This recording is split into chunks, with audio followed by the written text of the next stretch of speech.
Bonjour bien-aimés dans le Seigneur, c'est avec joie que je vous retrouve aujourd'hui dans notre moment important de partage de la parole. Que l'Éternel vous bénisse pour votre disponibilité, que l'Éternel vous bénisse pour votre présence. Nous croyons que pendant ce moment de partage de la parole de Dieu, vous allez être édifiés, vous allez être bénis, car l'Éternel est avec nous dans ces programmes. Aujourd'hui, nous allons commencer un autre sous-thème, dans notre grand thème de la promesse à l'accomplissement. Le grand thème que nous sommes en train de partager, c'est de la promesse à l'accomplissement. Aujourd'hui, notre deuxième sous-thème est intitulé « La promesse s'accomplira certainement ». Alléluia! Quel thème! La promesse s'accomplira certainement. Mais nous sommes toujours dans notre texte de base, Genèse chapitre 12, versets 1 à 9. La promesse s'accomplira certainement. Nous allons lire la parole de Dieu dans Genèse chapitre 12, versets 1 à 9. Genèse chapitre 12, versets 1 à 9, je lis la parole au nom de Jésus-Christ. L'Éternel dit à Abraham, « Va-t'en de ton pays, de ta patrie et de la maison de ton père, dans le pays que je te montrerai. Je ferai de toi une grande nation et je te bénirai. Je rendrai ton nom grand et tu seras une source de bénédiction. Je bénirai ceux qui te béniront et je maudirai ceux qui te maudiront. Et toutes les familles de la terre seront bénies en toi. » Abraham partit comme l'Éternel lui avait dit, et Lot partit avec lui. Abraham était âgé de 75 ans lorsqu'il sortit de Canaan, lorsqu'il sortit de Charan. Abraham prit Sarai, sa femme, et Lot, fils de son frère, avec tout le bien qu'il possédait et le serviteur qu'ils avaient acquis à Charan. Ils partirent pour aller dans le pays des Canaan. Et ils arrivèrent au pays des Canaan. Abraham parcourut le pays jusqu'au lieu nommé Sichem, jusqu'au chêne de Morée. Le Cananéen était alors dans le pays. L'Éternel apparut à Abraham et dit, « Je donnerai ce pays à ta postérité. » Et Abraham bâtit là un autel à l'Éternel qui lui était apparu. Il se transporta de là vers la montagne à l'orient de Bethel, et il dressa ses tentes, ayant Bethel à l'occident et Haï à l'orient. Il bâtit encore là un autel à l'Éternel, et il invoqua le nom de l'Éternel. Abraham continua ses marches en s'avançant vers le midi. Parole de l'Éternel. Gloire au Seigneur, comme j'avais dit tout à l'heure, voilà notre thème. La promesse s'accomplira certainement. La promesse s'accomplira certainement. C'est le thème, notre deuxième thème que nous allons partager dans notre moment de partage dénommé au cœur de la parole. Au cœur de la parole. Bien-aimés dans le Seigneur, comme dit tantôt, je vais vous dire quelque chose qui est vraiment important. Vous savez, le Dieu que nous servons, le Dieu en qui nous avons cru, n'est pas un homme. C'est un Dieu merveilleux, un Dieu extraordinaire, un Dieu très puissant. D'ailleurs, il s'est présenté lui-même comme étant El Shaddai. Il est le Tout-Puissant. On ne peut pas comparer l'Éternel à d'autres dieux. C'est un Dieu merveilleux. Ah, gloire à son nom. J'aime l'Éternel. Quand je parle de Dieu, je me sens très heureux quand je parle de l'Éternel. Il m'a choisi depuis ma jeunesse. Mais là, c'était pour le ministère. Mais il m'a connu avant même que je sois formé dans le ventre de ma maman. Et je l'aime bien. Alors, je vais vous dire quelque chose d'extraordinaire par rapport à notre Dieu. Vous savez quoi? Quand l'Éternel s'avance pour parler à une personne, pour collaborer avec une personne, dès qu'il avance, il n'a jamais eu peur de qui ou de quoi que ce soit. Dès que Dieu s'avance pour parler à une personne, il a une certaine confiance. Il est très, très confiant en lui-même. Parce que il est sûr de lui-même. Alors, dès qu'il avance vers la personne qu'il a choisie, il dit d'avance ce qu'il compte faire dans la vie de cette personne. Dès que l'Éternel choisit une personne, dès la première rencontre, dès que le Seigneur s'avance vers cet homme, il lui dit d'avance tout ce qu'il va accomplir dans la vie de cette personne. Parce que il est sûr de lui-même. Lui, notre Dieu, ne tâtonne pas. Dès qu'il t'appelle, il te dit ce qu'il veut accomplir dans ta vie. Et c'est cela, ce que nous appelons les promesses. Les choses que Dieu te dit qui vont arriver à la suite de ta vie, qui vont arriver peut-être après quelque temps. Ce sont là des promesses. Mais le grand problème, bien aimé dans le Seigneur, dans le monde des promesses, c'est leur faisabilité. Oui, le Seigneur donne des promesses, il est sûr de lui-même. Quand il donne des promesses, il est sûr d'accomplir toutes les promesses qu'il donne. Mais c'est comment, bien aimé, pour la faisabilité, c'est comment? Dieu ne donne pas de promesses faciles. Quand il donne des promesses, ce n'est pas que tu seras guéri seulement des maux de tête, non. Il donne des promesses très difficiles dans l'entendement de l'homme. C'est-à-dire, quand Dieu donne une promesse, même toi-même à qui Dieu a donné la promesse, tu ne vas pas comprendre. Tu vas commencer à te poser des questions. Tu vas te dire, est-ce que ça va vraiment arriver? Est-ce que ça va vraiment accomplir? Parce que Dieu ne donne pas de promesses faciles. Dieu ne donne pas de promesses terre à terre.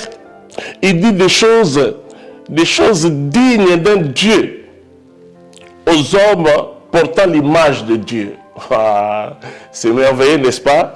J'ai dit, Dieu donne des promesses dignes d'un Dieu aux hommes portant l'image de Dieu. Quand je parle des promesses dignes de Dieu, c'est-à-dire des promesses très, très, très grandes, des promesses que l'homme ne supporte pas, des promesses que l'homme ne parvient pas à supporter, ça c'est Dieu. Alors, devant la promesse, on peut se dire à son cœur, est-ce que c'est faisable dans ma vie? On peut se poser une telle question. Dieu te dit, je rendrai ton nom grand, et toi-même tu te poses la question, est-ce que ça peut vraiment arriver dans ma vie? Tu peux aller plus loin pour te dire, est-ce que Dieu n'a pas oublié la personne? Peut-être que cette promesse n'est pas pour moi, c'est pour une autre personne. Et Dieu a oublié la promesse. C'est ce qui s'est fait avec Gédéon. Quand l'Éternel l'appelle vaillant héros, Gédéon ne croyait pas que le vaillant héros c'était lui. Il a regardé tout autour de lui pour voir s'il y avait une autre personne qui pouvait être le vaillant héros. Mais Dieu ne s'adressait pas à une autre personne. Il s'adressait à Gédéon. Je vais te dire, toi qui es avec nous en ligne aujourd'hui, tu auras des promesses venant de Dieu.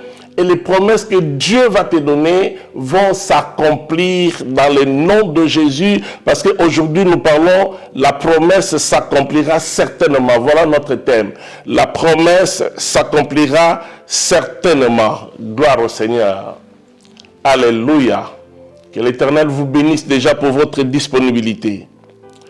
Alors, bien-aimés dans le Seigneur, devant la grandeur de la promesse divine, beaucoup ont ri. On lui donne la promesse. tellement que la personne ne croit pas à la faisabilité de cette promesse, elle finit par rire.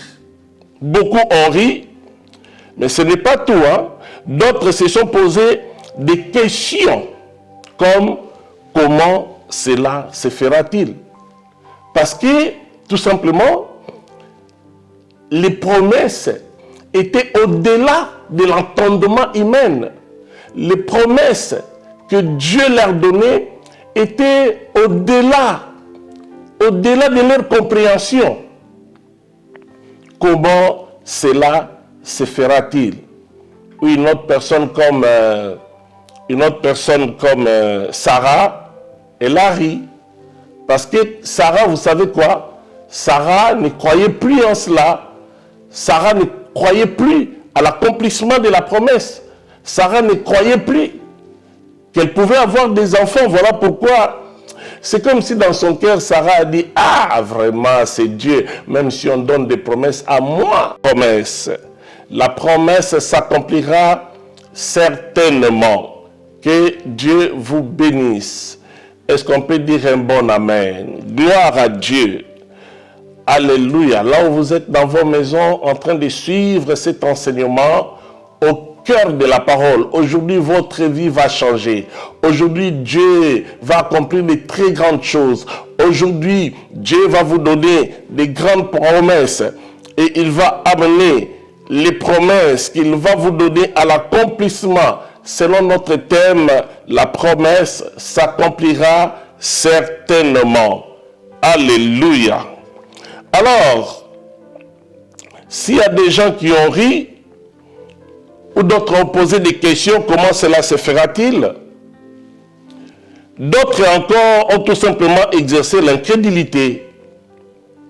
La chose dépassant leur entendement, ils se sont dit non, non, non, non, non, non, non, je ne crois pas. Cela ne peut pas arriver. Cela ne va pas s'accomplir. Gloire à Dieu. Mais l'Éternel est le Dieu de précision. J'ai dit que l'Éternel est le Dieu de précision. Quand il donne des promesses, il est sûr de lui-même. Et il sait de quoi il dit.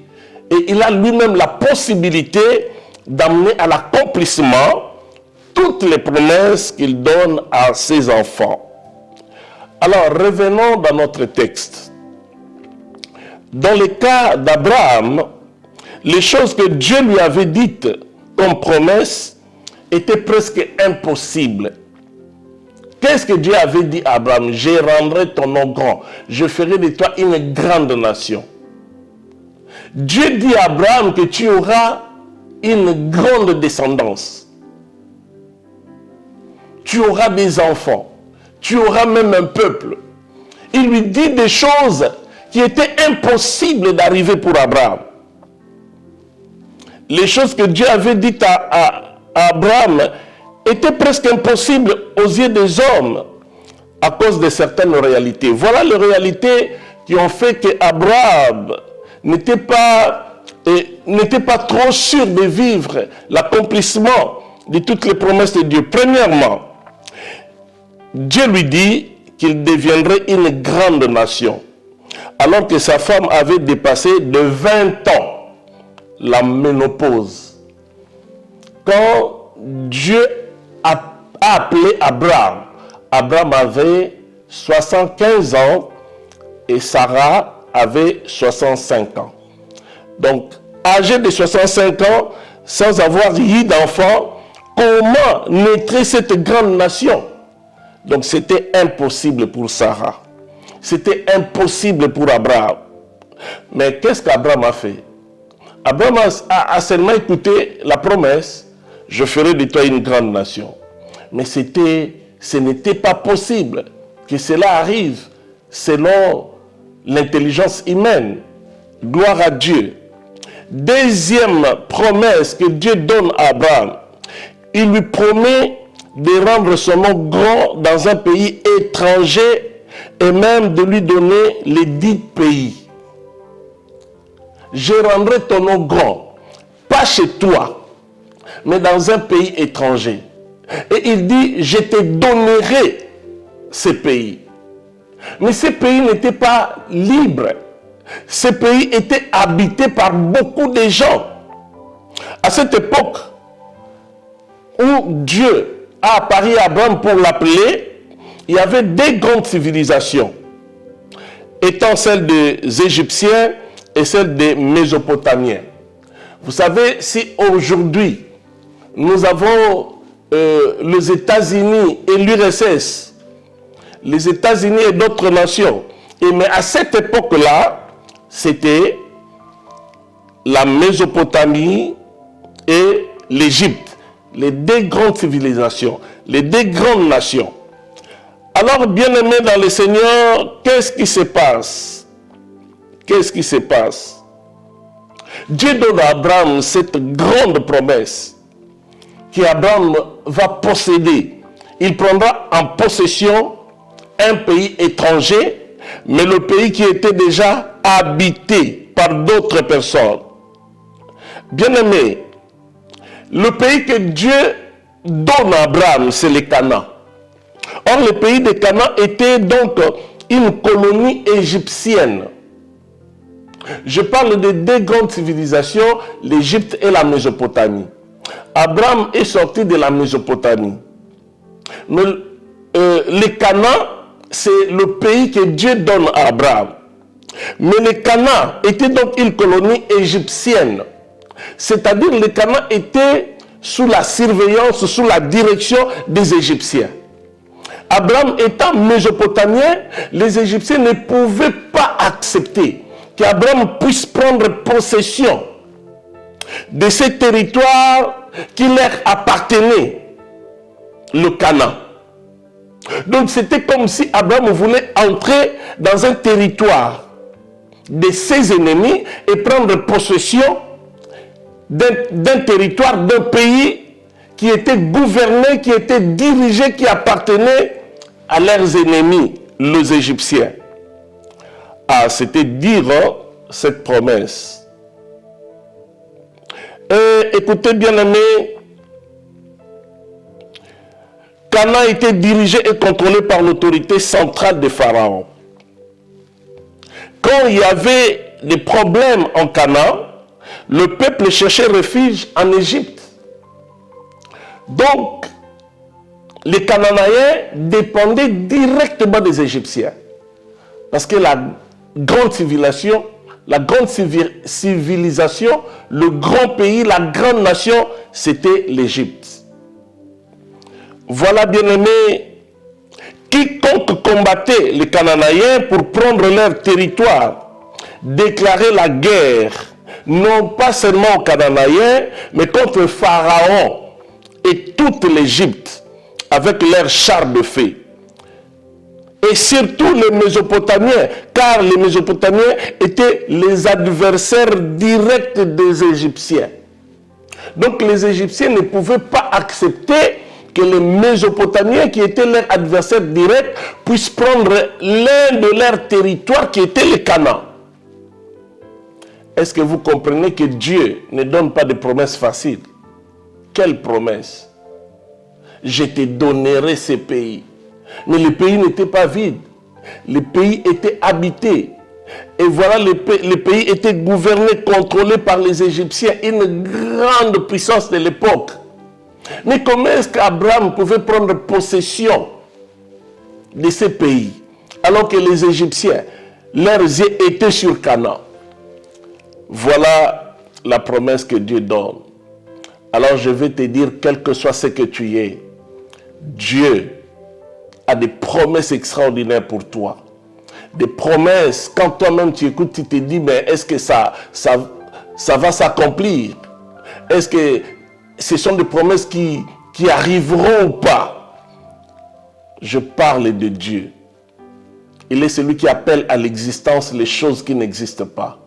C'est lui qui dit un mot et la chose arrive. Tu es le fils de la promesse.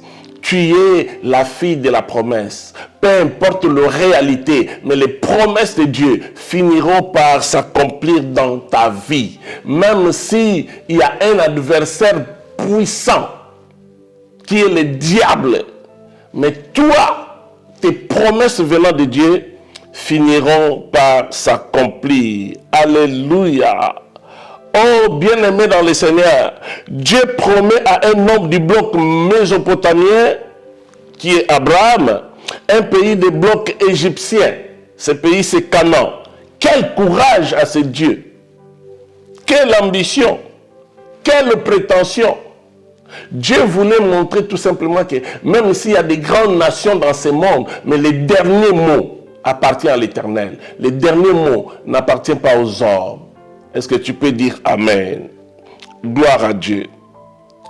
Et pour Abraham, pour qu'Abraham ne tremble pas, Dieu ne lui a pas d'abord dit qu'il le conduirait à Canaan. Dieu n'avait pas cité le nom.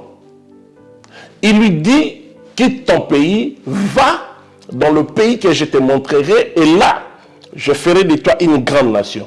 Mais il n'a pas précisé que je te donnerai le Canaan. Je te donnerai, mais c'était pas... Dieu n'a pas dit exactement que c'était le Canaan.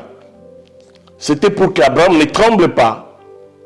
Abraham, intelligent qu'il était, il pouvait comprendre directement que non. Dieu, tu me dis des choses impossibles. Tu me donnes une promesse qui ne peut pas, jamais, qui ne peut jamais s'accomplir. Quelle est la promesse que Dieu t'a donnée, mon frère? Quelle est la promesse que Dieu t'a donnée? Quelle que soit la promesse, elle finira par s'accomplir à cause de celui qui t'a donné la promesse. Il s'appelle l'Éternel. J'avais dit au début, il s'appelle El Shaddai, le Dieu Tout-Puissant. Celui qui appelle à l'existence les choses qui n'existent pas. Il dit un mot et la chose s'accomplit. Donc la promesse que tu as reçue de Dieu finira par s'accomplir. Même si le monde ne veut pas, même si ta famille ne veut pas, même si les démons ne veulent pas, même si les sorciers ne veulent pas, même si les diables ne veulent pas, mais la promesse de Dieu dans ta vie finira par s'accomplir. Est-ce que tu peux dire je suis, moi, dis-le, je suis le fils de la promesse. Dis-le encore, je suis la fille de la promesse. Alléluia. Oh, quelle gloire d'avoir l'Éternel comme son Dieu, d'avoir l'Éternel comme son Père. Ça, c'est la gloire. C'est la chose la plus admirable qui est arrivée dans ta vie, d'avoir l'Éternel comme Père. Oh, gloire à Dieu. Gloire au Seigneur. Donc, c'était pour qu'Abraham ne puisse pas trembler que Dieu ne lui avait pas directement donné le nom de ces territoires, de ces pays qu'il allait lui donner. Peut-être qu'Abraham allait refuser de partir. Mais Dieu lui dit seulement, quitte ton pays, va dans le pays que je te montrerai. C'est en Canaan, le pays, mais Dieu n'avait encore rien dit. Le pays que Dieu a promis à Abraham de lui donner, c'était Canaan. Oh, gloire à Dieu. Mais écoutez-moi, bien-aimés, je vais encore progresser. Vous savez, le pays de Canaan était un patrimoine familial. Pourquoi j'ai dit patrimoine familial? Divers peuples descendants de Canaan avaient hérité ces territoires et occupaient chacun une bourgade propre. C'est-à-dire que dans Canaan, il y avait plusieurs héritiers. Plusieurs héritiers et chaque héritier avait une partie de la terre en Canaan. Donc Canaan était habité de plusieurs personnes qui étaient des héritiers, qui pouvaient dire que Canaan m'appartient. Ce n'était pas un seul peuple, mais plusieurs peuples. Je vais vous citer quelques exemples de gens qui occupaient Canaan. Nous avons le Philistin qui était au Sud. Les Philistins étaient aussi un peuple têtu. Donc dans Canaan, il y avait le Philistin, il y avait aussi les Jébusiens, au Sud, toujours. Il y avait aussi dans Canaan les Sidoniens. Les Sidoniens étaient au nord-ouest. Dans Canaan, il y avait aussi les Amoréens. Les Amoréens étaient à l'est. Est-ce que vous comprenez? Il y avait encore d'autres peuples. Mais là, je vous cite les noms de peuples qui sont vraiment connus dans la Bible. les Philistins, les Jébusiens, les Sidoniens, les Amoréens, etc., etc. Ce sont les gens qui occupaient la terre de Canaan. Mais Dieu dit à Abraham, je te donnerai ce pays. Mais où iront tous ces gens-là? Où iront ces gens-là? Ah, ça, c'est un problème. C'est pourquoi je te dis, ne manque jamais un de nos enseignements. Nous allons entrer en profondeur, au cœur de la parole. Nous allons découvrir des choses que peut-être vous avez du mal à comprendre quand vous lisez la Bible. Et nous allons découvrir ces choses. Donc c'était donc un territoire à problème. Canaan était un territoire à problème. Difficulté à prendre même en échange avec l'argent. Non, non, non, non, non. Même avec l'argent. C'était comme une parcelle où il y a plusieurs héritiers. Et les héritiers ne sont pas d'accord ou ne seront pas d'accord qu'on puisse vendre leur parcelle. Canaan, c'était comme ça. Même avec l'échange d'argent, tous ces peuples ne pouvaient jamais accepter que leur territoire soit vendu. Même avec beaucoup d'argent. Même si on amenait de l'or, tous ces peuples-là n'allaient pas accepter de prendre l'or pour céder leur territoire. Mais Dieu a promis ces territoires à Abraham. Oh, quel Dieu! Ah là là! Quel Dieu! Ah, tu es erré, mon frère. Tu es heureuse, ma soeur, d'avoir l'Éternel comme Dieu. Alors, on va progresser. Les Cananéens eux-mêmes étaient alors dans ces pays-là. Si vous regardez le verset 6 de notre passage, Genèse chapitre 12, que nous dit le verset 6? Le verset 6 dit ceci: Abraham prit Saraï, sa femme, et Lot, fils de son frère, avec tout le bien qu'il possédait, et le serviteur qu'ils avaient acquis à Charan. Ils partirent pour aller dans le pays de Canaan. Et ils arrivèrent au pays de Canaan. Verset 6 maintenant. Abraham parcourut le pays jusqu'au lieu nommé Sichem, jusqu'au chêne de Morée.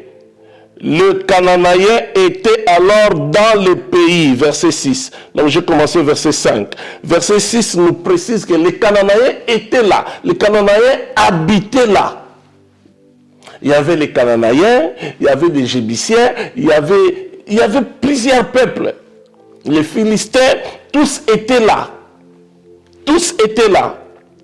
Bien-aimés dans le Seigneur, qu'est-ce que Dieu voulait dire à son serviteur? Qu'est-ce que Dieu voulait dire à son serviteur? Voilà les gens qui occupaient déjà ces territoires. Je vous ai parlé des Philistins, des Jébusiens, des Sidoniens, des Amoréens, et là nous voyons que eux-mêmes les Cananéens aussi habitaient là. Donc quand Abraham est arrivé, il a commencé à parcourir le pays.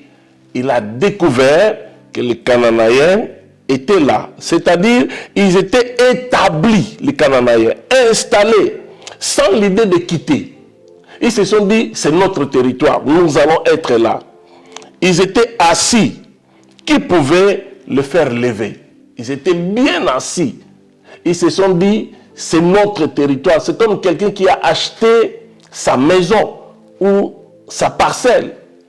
Et il est sûr que cette parcelle est à moi, cette maison est à moi, cet appartement est à moi. Donc personne ne viendra loger cette personne qui a accepté de dépenser son argent, de prendre le crédit pour une maison. Et la personne s'est installée et après, une autre personne viendra pour faire déloger le propriétaire. Non, non, non, non, non. Ça n'arrivera jamais. C'est ça, bien-aimé dans le Seigneur, les problèmes qu'Abraham avait. Oh là là, c'était dur pour Abraham. Hein? C'était dur pour Abraham. Mais écoutez-moi encore. Ah, j'ai plusieurs vérités. Hein? Abraham parlait la langue chaldéenne. Parce qu'il était venu des Chaldées. il parlait la langue chaldéenne, alors qu'en Canaan, on parlait les langues cananéennes. Donc Abraham ne connaissait pas les langues cananéennes. Cela veut dire tout simplement qu'il était donc un véritable barbare pour les Cananéens. C'est-à-dire quand Abraham s'exprimait, les Cananéens ne comprenaient rien. Quand les Cananéens parlaient, Abraham ne comprenait rien. Oh, mais Dieu! Mais pourquoi Dieu complique la situation comme ça? C'est là vraiment qu'il envoie son serviteur. Il lui dit, quitte ton pays, va dans le pays que je te montrerai. Je ferai de toi une grande nation, je te bénirai. Mais voilà la bénédiction. C'est comme ça. Bien-aimé, Dieu ne nous donne pas des choses faciles. Il nous donne des choses très difficiles, mais il est sûr que quand il nous donne une chose, même si c'est difficile, cela va s'accomplir. La chose que Dieu nous promet finira par nous être donnée. Est-ce que tu peux dire Amen? Ah, gloire au Seigneur. Gloire à Dieu. Bien que barbare, bien que ce qu'Abraham disait, il ne se faisait pas comprendre. Bien que aussi les Cananéens ne comprenaient pas ce qu'Abraham disait, mais Abraham était toujours là. Abraham avait la foi, Abraham avait confiance. Abraham a dit, moi, je ne suis pas venu de moi-même, c'est Dieu qui m'a envoyé ici. Abraham avait confiance. Donc Abraham a commencé à avoir la confiance. Déjà la première chose, Dieu a parlé, Abraham a obéi. La deuxième chose, quand il est arrivé, sa foi a commencé encore à grandir. Bien-aimé, quand tu marches avec Dieu, il faut que ta foi puisse croître. Il faut que tu puisses avoir la foi de Dieu. Parce que Dieu ne promet jamais des petites choses à ses enfants. Alléluia. Abraham n'y avait pas de lieu sûr, ni pour habiter, ni pour dormir. Parce que là, en Canaan, Abraham n'avait pas de parents. Abraham ne connaissait personne, n'ayant ni parents, ni connaissances chez qui il puisse être logé. Abraham avait des difficultés. Il est arrivé, oh Abraham, toi aussi. Dieu te dit, quitte ton pays. Tu pouvais d'abord aller seul, explorer le pays, connaître toutes les réalités. Et après, tu pouvais rentrer pour chercher ta femme ou faire de sorte que ta femme vienne te rejoindre avec l'autre. Mais lui, il est sorti en même temps avec sa femme, avec son neveu, avec les serviteurs, avec le brebis. Quelle foi, quelle confiance! Bien-aimé, c'est cette foi que Dieu veut voir en nous. Dieu veut que nous puissions avoir la grande foi parce qu'il a des grands projets pour chacun de nous. Alléluia. Abraham ne savait personne, ne connaissait personne. Personne ne pouvait les loger. Pour preuve, il commença à vivre comme un nomade parmi les sédentaires. Donc parmi les gens qui habitaient ces territoires, les gens qui habitaient dans Canaan, Abraham est devenu un nomade. Aujourd'hui, il est ici, demain, il est là-bas. Quand on parle des sédentaires, ce sont des gens qui ne quittent jamais leur domicile. Donc ces gens-là ne voulaient jamais quitter leur domicile. Et Abraham est devenu un nomade. Aujourd'hui ici, demain là-bas. Il allait parfois à Sichem, parfois chaîne de Morée, parfois entre Bethel et Haï, parfois au Sud jusqu'en Égypte. Oh, oh Seigneur, Seigneur mon Dieu, tu es merveilleux. Si vous lisez le verset 6 à 10, vous verrez ce que je suis en train de dire. La Bible dit, qu'est-ce que la Bible dit? La Bible dit qu'Abraham s'y installa par la foi seulement. Il n'avait pas une maison, il n'avait rien, il était un nomade, mais il s'installa par la foi seulement. Abraham s'est imposé. Il a dit, c'est Dieu qui m'a donné ce territoire, je suis venu, parce que Dieu m'a dit de venir. il s'installa par la foi seulement, car visiblement c'était impossible. Mais par la foi, cela était devenu possible. Ce n'était pas possible visiblement. Hébreux, chapitre 11. Hébreux, chapitre 11, verset 8. 8 à 9. Je parle de Hébreux, chapitre 11, verset 8 à 9. Écoutons ce que la Bible dit. Hébreux chapitre 11, 8 à 9. C'est par la foi qu'Abraham, lors de sa vocation, obéit et partit pour un lieu qu'il devait recevoir en héritage, et qu'il partit sans savoir où il allait. C'est par la foi qu'il vint s'établir dans la terre promise, comme dans une terre étrangère, habitant sous des tentes, ainsi qu'Isaac et Jacob, les co-héritiers de la même promesse. Il s'est installé par la foi. Et il habitait où? Dans des tentes. Aujourd'hui ici, demain là-bas, mais il a dit, je ne quitterai pas ce territoire. Je ne quitterai pas ce pays. Parce que c'est Dieu qui me donne, qui m'a donné ce pays. C'était un territoire dominé même culturellement par les Égyptiens. Or, les Égyptiens prenaient en abomination les éleveurs de troupeaux. Voilà un autre obstacle. Lui, il est allé directement avec ses brebis. Il est allé directement avec ses bergers, ses serviteurs. Donc, dès que les gens les voyaient, ils se disaient, ah, ce sont des étrangers. Parce que là, les Égyptiens ne voulaient pas voir les gens. Les Égyptiens n'acceptaient pas facilement le berger. Les gens les éleveurs des troupeaux, comme Abraham. Les Égyptiens prenaient en abomination les éleveurs des troupeaux comme Abraham. Car, pourquoi? Parce que leur Dieu était représenté par l'image des animaux. Les dieux des Égyptiens, vous verrez l'image d'un animal, c'est cet animal qui représente les dieux des Égyptiens. Et les Égyptiens ne voulaient même pas approcher les éleveurs des animaux. Mais lui, il va...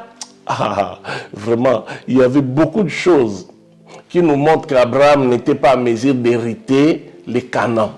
Mais il est parti. Là, nous voyons notre obstacle. Il avait les animaux.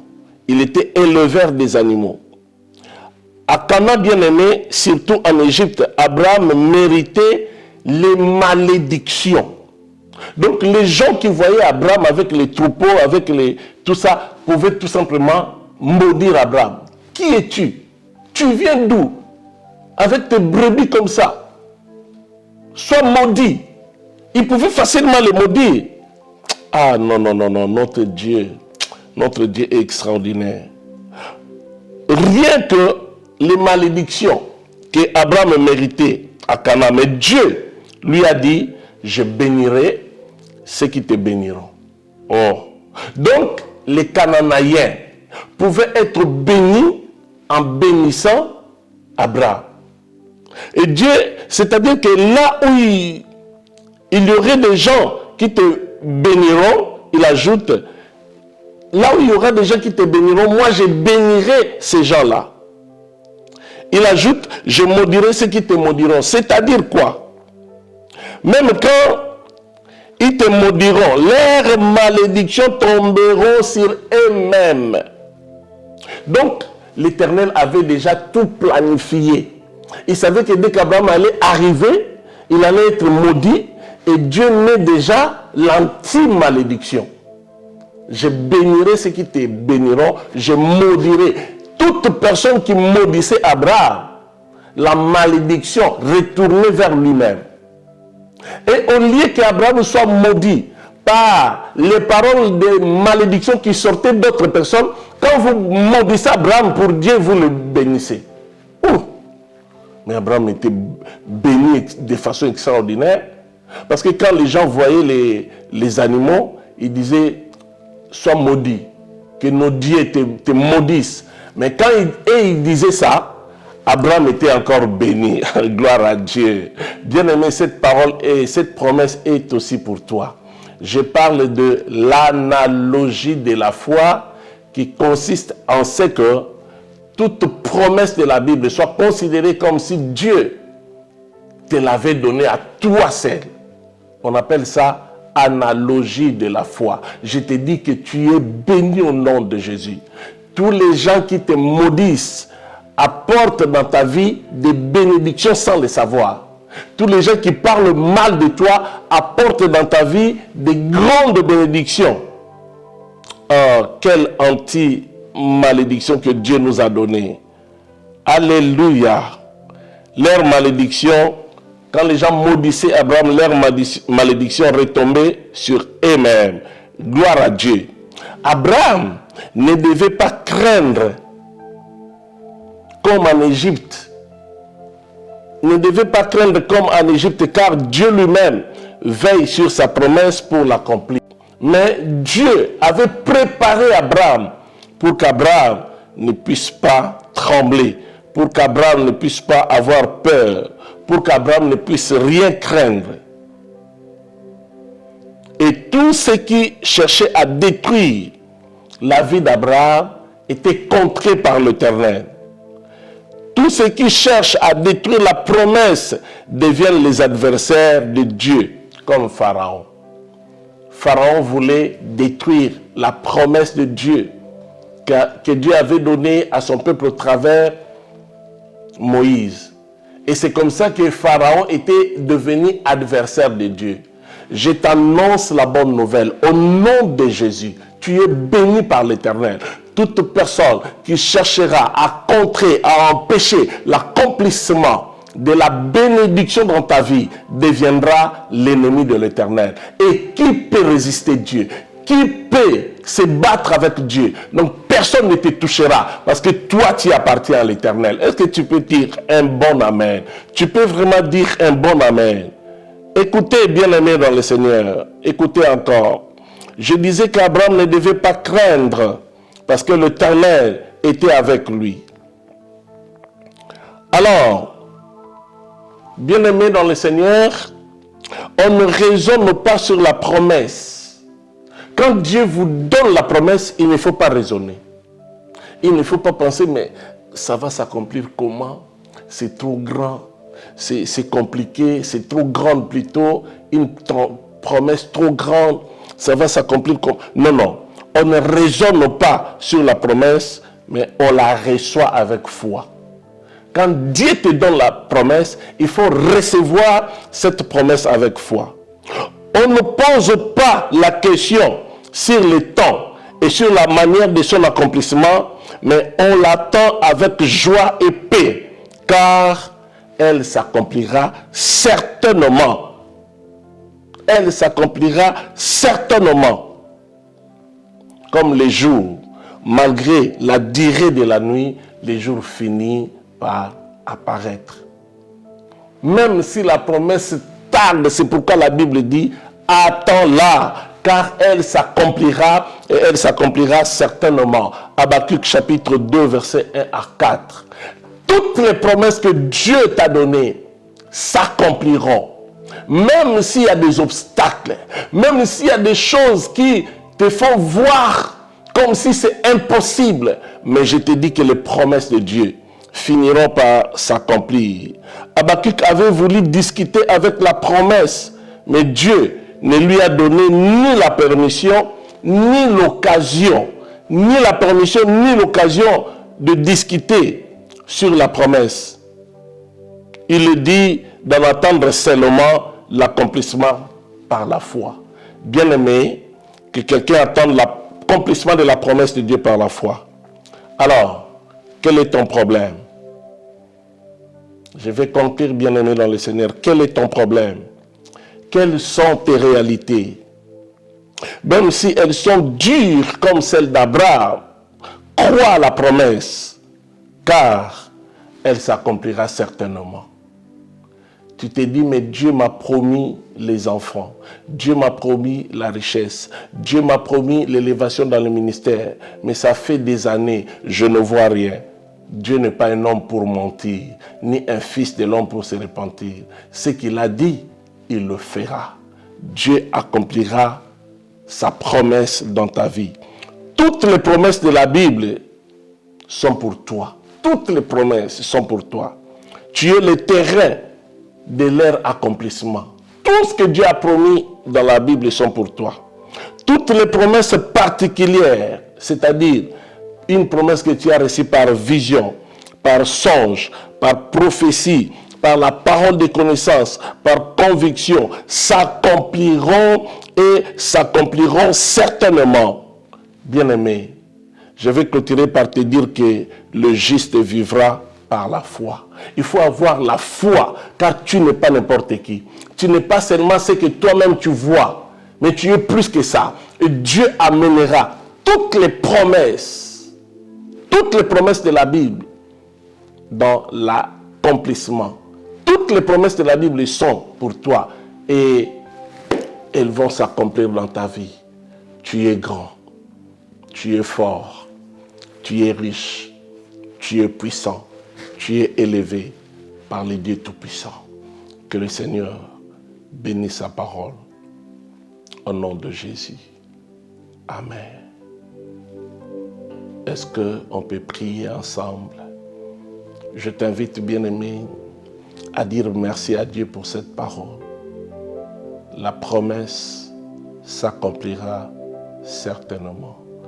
Dieu notre Père, nous te disons merci. Tu nous as inspiré ces programmes, le moment de partage intitulé « Au cœur de la parole ». Merci pour cet enseignement que tu viens de nous donner. Nous avons compris que quelle que soit la durée des promesses, les promesses finiront par s'accomplir. Quelles que soient les difficultés, nous ne devons pas regarder l'âge, nous ne devons pas regarder toutes les réalités autour de nous, mais nous devons accepter les promesses de Dieu par la foi. Bénis ta parole dans nos vies. Bénis ton peuple. J'ordonne que les obstacles qui t'empêchent à vivre l'accomplissement de la promesse s'éloignent de ta vie. Dans le nom de Jésus, que Dieu te bénisse et t'amène très loin, car tu es le fils de la promesse. Tu es la fille de la promesse. Sois béni. Au nom de Jésus. Amen. Gloire au Seigneur.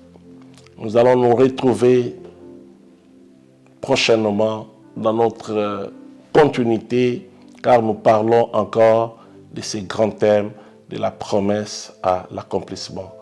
Que Dieu vous bénisse. Partagez et invitez les autres à suivre chaque samedi de 19h à 20h. Soyez bénis. Merci beaucoup. Au revoir.